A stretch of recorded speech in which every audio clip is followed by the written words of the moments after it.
شفت الفيلم بتاع ولاد رزق والقضيه بتاعت قفشه؟ ما شفتش؟ تعال انا اوريك.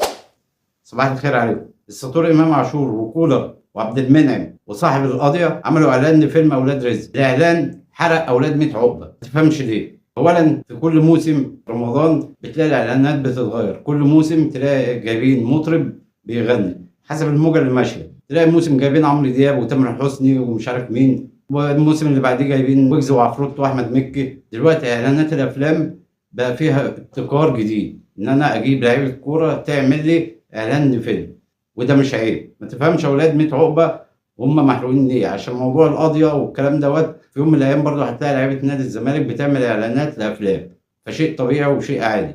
المفروض مجلس الاداره بتاع نادي الزمالك ما يمشيش مع الموجه بتاعت اطفال الانترنت ويقول لك احنا نقدم احتجاج ونقدم ما اعرفش ايه. يعني ده اعلان عادي، ممكن هيجي لنادي الزمالك